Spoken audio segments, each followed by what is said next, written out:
Seigneur, où étais-tu? Seigneur, pourquoi m'arrivent-ils ces choses? Restez connectés parce que ce sont des questions auxquelles nous allons essayer de répondre aujourd'hui dans cette série du Carême sur les mystères. Et aujourd'hui, ça va être le mystère de la souveraineté de Dieu.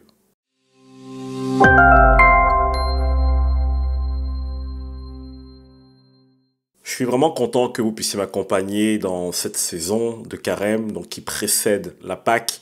Et comme je vous disais la semaine dernière, le but, l'objectif, c'est de pouvoir déboulonner certains mystères que nous avons dans nos doctrines, dans la parole de Dieu, qui nous aide à comprendre l'intérêt de la croix, ce que Jésus a voulu faire et accomplir. Et aujourd'hui, je voulais parler d'un mystère qui est vraiment très présent dans l'Église, c'est le mystère de la souveraineté de Dieu. Beaucoup d'entre nous savons, on l'a entendu, que Dieu est souverain. Mais très peu savons comment aborder cette question de la souveraineté de Dieu, comment le percevoir, comment le croire, comment le recevoir, comment se laisser transformer, comment l'aborder. Et je vais essayer, je dis bien essayer, d'amener un peu de clarté dans c'est quoi la souveraineté de Dieu, pour que nous puissions avoir une doctrine ajustée.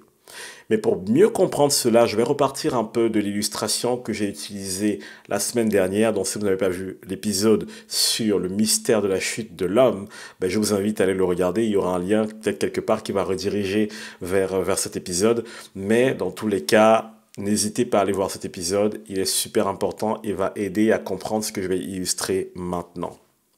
Donc, la souveraineté de Dieu, c'est quoi? Dans la tête de beaucoup de personnes, la souveraineté de Dieu, c'est Dieu est tout-puissant et parce qu'il est tout-puissant, il contrôle tout, il décide de tout et tout ce qui arrive est sa volonté. Alors, cette chose, on va dire, cette perception des choses peut être délicate parce que ça signifierait que lorsqu'il y a des exploits qui arrivent, c'est Dieu qui est derrière ces exploits et là, youpi, on est tous joyeux. Mais que dire lorsque quelqu'un meurt trop tôt, par exemple? La Bible dit que les jours de l'homme sont de 70 et des plus robustes de 80. Donc Dieu est en train de dire, ma volonté c'est que vous viviez minimum 70 ans, minimum.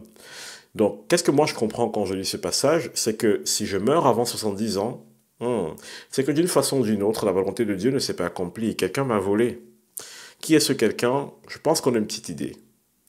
Et donc, j'aimerais vous montrer que la perception de la souveraineté de Dieu est étrange parce que ça inclurait, si on se dit que Dieu contrôle tout, que Dieu se contredise lui-même.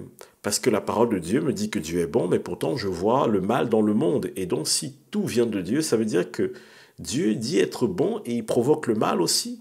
Il permet le mal, il autorise le mal. Est-ce que c'est vraiment ça la souveraineté au final? Parce que si c'est ça notre approche de la souveraineté de Dieu, je dirais, effectivement, il y a un problème. Il y a un vrai problème.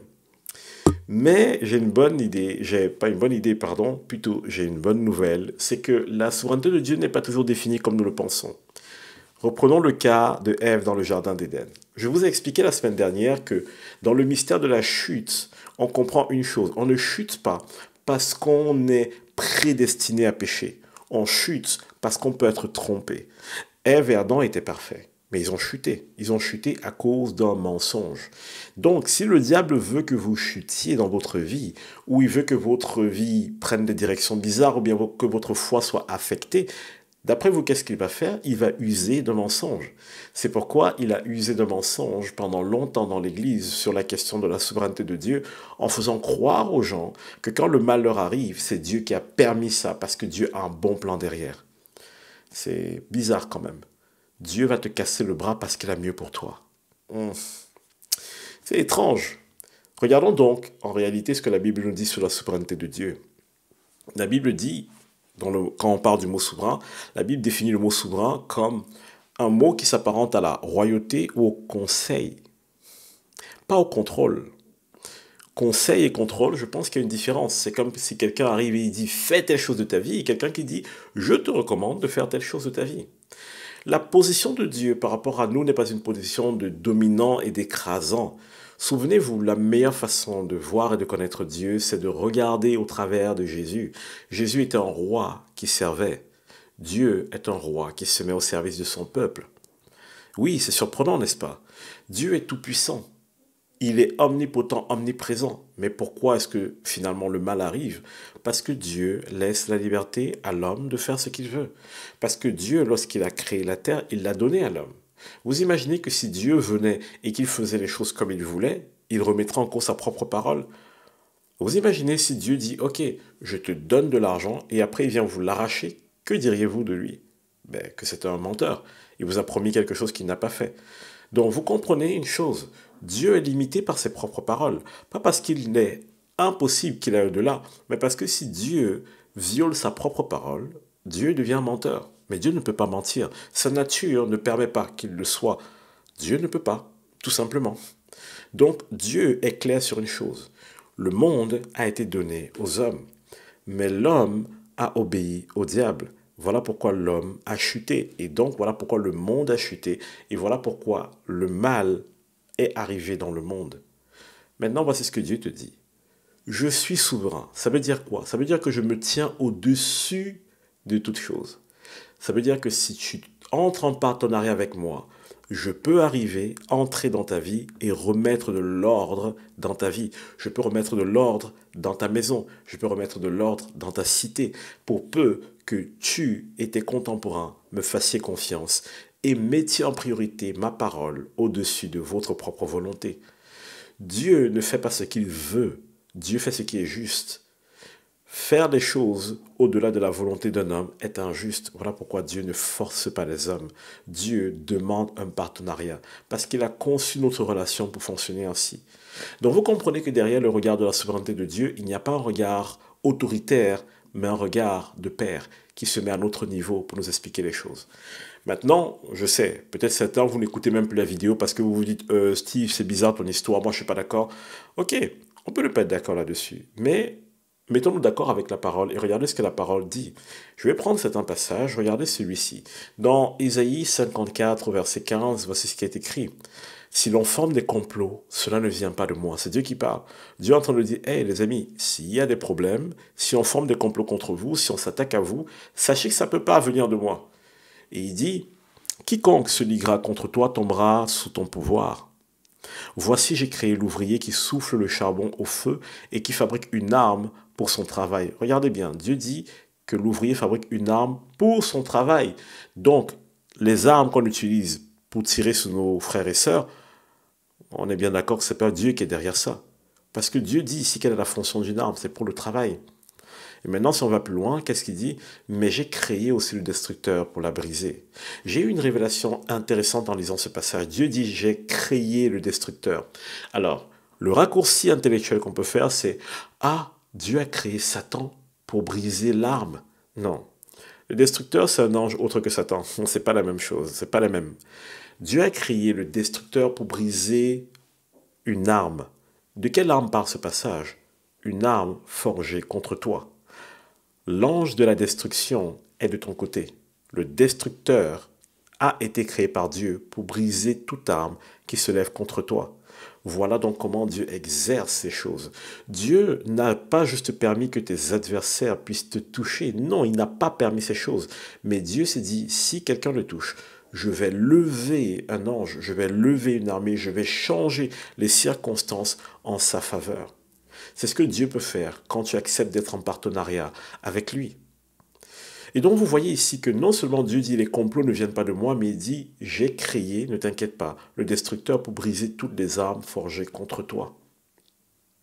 Si on va plus loin encore, il y a ce passage que je trouve intéressant qui dit dans 2 Pierre 3 verset 9, le Seigneur ne tarde pas dans l'accomplissement de la promesse, mais comme quelques-uns le croient, pardon. Donc, je reprends, le Seigneur ne tarde pas dans l'accomplissement de la promesse, comme quelques-uns le croient. Certains d'entre nous ont dit, mais tu es où, Seigneur? Qu'est-ce que tu fais? Pourquoi ces choses m'arrivent et je ne te vois pas? Ce passage te dit, Dieu ne tarde pas. Si Dieu te dit qu'il va te sauver, il ne tarde pas. Et si on va plus loin, ce même verset te dit aussi, mais il use de patience envers vous, ne voulant pas qu'aucun périsse, mais voulant que tous arrivent à la repentance. Ça, c'est ce que Dieu dit ici. Il dit, je veux que vous tous soyez sauvés. La question que je vais vous poser est celle-ci. Est-ce que la volonté de Dieu, c'est que vous soyez sauvés? Oui. Est-ce que tous vont être sauvés? Non.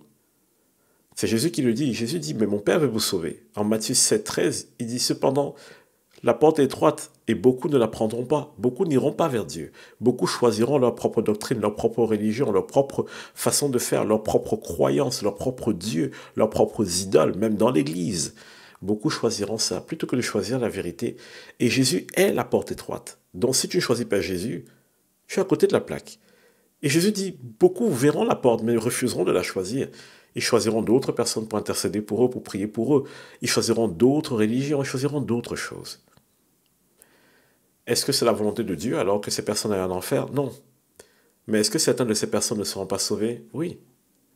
Donc vous voyez que ici Dieu émet sa volonté qui est de vous sauver. Et Jésus appuie juste une chose et dit oui, c'est la volonté du Père que vous soyez sauvés. Mais cela dépend de vous et cela dépend du choix que vous allez faire. Pourquoi je prends cette illustration? C'est pour vous montrer que la notion de souveraineté de Dieu ne signifie pas que Dieu contrôle tout ce qui se passe.